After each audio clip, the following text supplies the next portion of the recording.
সুগন্ধিত মাংসর বাসনা আসুছে। আজ নিশ্চয় আমার খাদ্য হবলো নারী।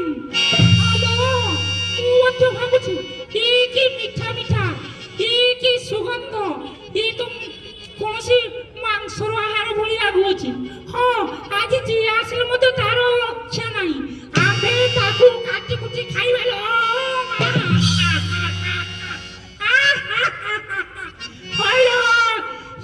ସୀତା ତୁ ଆମର ମହାରାଜାଙ୍କର କଥାରେ ରାଜି ହୋଇଯା, ନହେଲେ ତତେ ଆମେ ମାରି ଦେଇ ପାରୁ।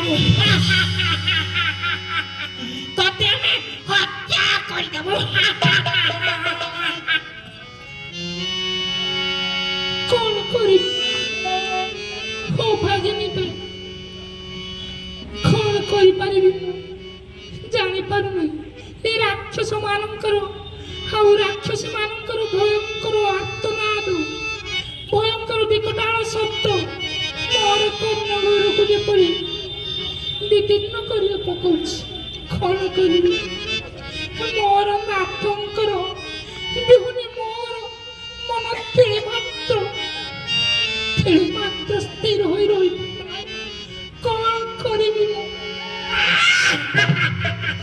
ଆଉ କଣ କରିବୁ? ମହାରାଜାଙ୍କ କଥାରେ ତୁ ସମ୍ମତି ପ୍ରକାଶ କର, ନହେଲେ ମହାରାଜା ତତେ ହତ୍ୟା କରିବି। ନା, ମୁଁ କେବେ ମଧ୍ୟ ରାବଣର କଥାରେ ସମ୍ମତି ପ୍ରକାଶ କରିବି ନାହିଁ। ରାକ୍ଷସ ସମାନ ରାକ୍ଷସର ପ୍ରଭୃତି ମୁଁ କେବେ ମଧ୍ୟ କଳ୍ପନାରେ ସୁଦ୍ଧା ଭାବି ପାରୁନାହିଁ। ରାବଣ କଥାକୁ ମୁଁ ସମର୍ଥନ କରି, ଆଉ ସମର୍ଥନ ନ କଲେ ତତେ ମାରି ଦିଆଯିବ।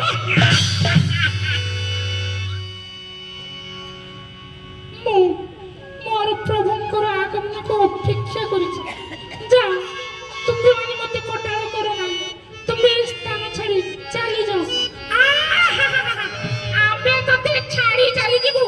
ମହାରାଜା ଏ କଥା ଜାଣିଲେ ଆମକୁ ପୁରାପୁରି ଶୁଣିଆ ପଦାରେ ଶୁଣି ଦେଇଦେବି।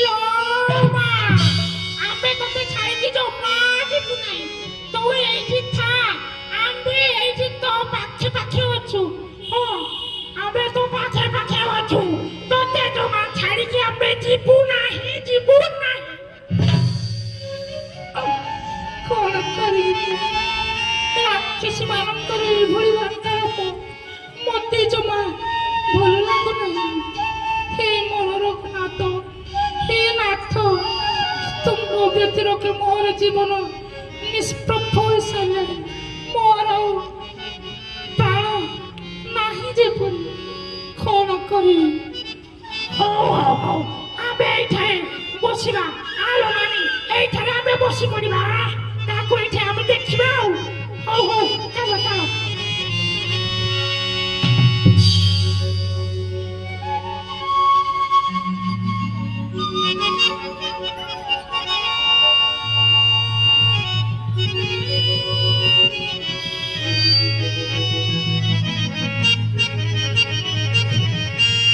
জয় প্রভু রামচন্দ্রঙ্কর জয়। রাক্ষসী মানে সমস্তে যেপরি এ লঙ্কাপুরর ସମସ୍ତେ ଯେପରି ଏକ ବିକଟାଳ ମୂର୍ତ୍ତି ପରି ଦୃଶ୍ୟମାନ ହେଉଛନ୍ତି। କିନ୍ତୁ ଏଠାରେ ମାତା ଜାନକୀଙ୍କର ମୁଁ ସନ୍ଧାନ ପାଇବି କିଭଳି? ତେବେ ଯାଏ ଏଇ ବୃକ୍ଷ ମୂଳରେ ବୋଧେ କେହି ଜଣେ ବସିଅଛନ୍ତି। ନା, ମୋର ତାହା କଳ୍ପନା କରିବା ଭୁଲ ହେଇପାରିବ। ଯେବେ ମାତା ଜାନକୀ এই ବୃକ୍ଷମୂଳରେ ଅବସ୍ଥାନ କରିଥିଲେ ତେବେ ଏହା ମୋର ଅତ୍ୟନ୍ତ ସୌଭାଗ୍ୟର ଦିନ ମୋର ନେତ୍ର ପବିତ୍ର ହୋଇବ ତେବେ ଯାଏ ଅବଲୋକନ କରିବ ଯଦି ମାତା ଜାନକୀ ହୋଇଥିଲେ ଏ ତ କ୍ରନ୍ଦନ କରୁଛନ୍ତି କିଭଳି ଜାଣିବି ମୁଁ ଏ ମୋର ମାତା ସୀତା ଜାନକୀ ହୋଇ ତେବେ ପ୍ରଭୁଙ୍କର ଠାରୁ ଆଣିଥିବା ମୂର୍ତ୍ତିକା ମୁଁ ଯେବେ ତାଙ୍କର ଦର୍ଶନ ହେବ ନିଶ୍ଚୟ ତାଙ୍କୁ ପ୍ରଦାନ କରିବି ହେ ପ୍ରଭୁ ମୋତେ ସାହସ ଶକ୍ତି ଦିଅନ୍ତୁ ପ୍ରଭୁ ମୁଁ ଯେପରି ମାତାଙ୍କର ଦର୍ଶନ ପାଇପାରେ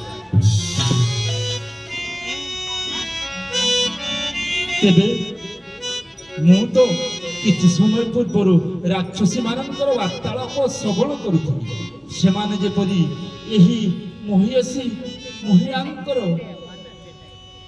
ଯେପରି କୁଷ୍ଠରଟନା କରି ତାଙ୍କୁ ଭୟ ଦେଖାଉଥିଲେ କହୁଥିଲେ ରାବଣ କଥାରେ ତୁ ରାଜି ହୋଇଯା ତେବେ କଣ ଏ ମୋ ମାତା ଜାନକୀ ହୋଇଥିବେ ନା ଯାହାହେଲେ ମଧ୍ୟ ମୁଁ ତାଙ୍କ ନିକଟକୁ ଯାଇ ଏହା ପଚାରିପାରିବି ଯେବେ ମାତା ଜାନକୀ ହୋଇଥିବେ ତାହା ମୋର ସୌଭାଗ୍ୟ କେବେ ଯାଏ ତାଙ୍କଠାରୁ ଉତ୍ତର ଆଶା କରେ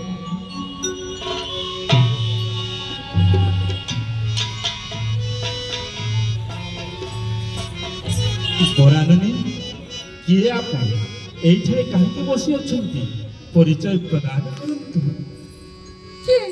କିଏ ତୁମେ କପି କାହିଁକି ଏଠାକୁ ଆସିଅଛ କେଉଁ ମାଆ ରୂପ ଧାରଣ କରି ପୁନର୍ବାର ତୁମେ ଏଠାକୁ ଆସିଅଛ ଜଣାଯାଏ ତୁମେ ମଧ୍ୟ ରାବଣର ଦୂତ ନା ମୁଁ ରାବଣର ଦୂତ ନୁହେଁ ମୁଁ ଅଯୋଧ୍ୟା ନରେଶ ପ୍ରଭୁ ରାମଚନ୍ଦ୍ରଙ୍କର ସେବକ ହନୁମାନ